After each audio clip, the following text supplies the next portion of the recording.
Duel à multiples facettes entre Nevers et Aurillac, les Nivernais ayant l'espoir d'arracher une qualification parmi les 6 premiers, tandis que les Cantaliens n'ont toujours pas assuré leur maintien. Les hommes de Thierry Peuchestrade vont entamer parfaitement cette rencontre sur ce renversement d'attaque.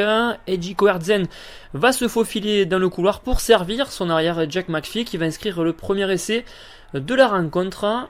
8-3 pour des Aurillacois.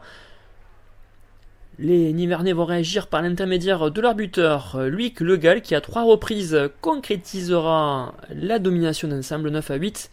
Juste avant la pause, Thomas Salle prendra le relais et inscrira 3 unités supplémentaires en faveur des Cantaliens.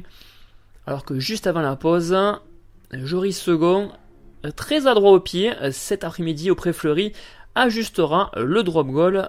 14-9 à la pause pour des Aurillacois. Euphorique du côté de la Nièvre dans cette rencontre très serrée entre les deux formations. La deuxième période verra la réaction d'orgueil de la part des hommes de Xavier Péméja. Nassoni Nakiri s'échappe dans l'axe et élimine les défenseurs aurillacois pour aplatir l'essai entre les poteaux. Profitant d'une supériorité numérique, les Nivernais jouent les extérieurs. Le jeu de passe est parfait et c'est Théophile Cotte qui hérite du cuir pour aller en terre promise. 21-14 en faveur de Nevers qui s'échappe au tableau d'affichage au plus grand plaisir du stade du Pré-Fleury. Les Aurillacois feront preuve de maîtrise lors de leur moment de domination. Joris Second rajoutera un drop supplémentaire, puis un troisième pour ramener les siens à quelques encablures des Nivernais.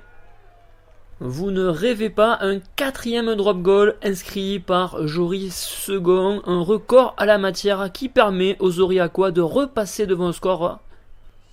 Les joueurs de la Nièvre vont continuer à imprimer un gros rythme en fin de rencontre et c'est l'ailier Jean-Yves Zebango qui s'échappe et qui résiste in extremis au dernier défenseur. Monsieur Delpy accordera l'essai 28-23 alors qu'en toute fin de match, Thomas Salle ajustera la pénalité qui permettra aux Aurillacois de bénéficier du bonus défensif.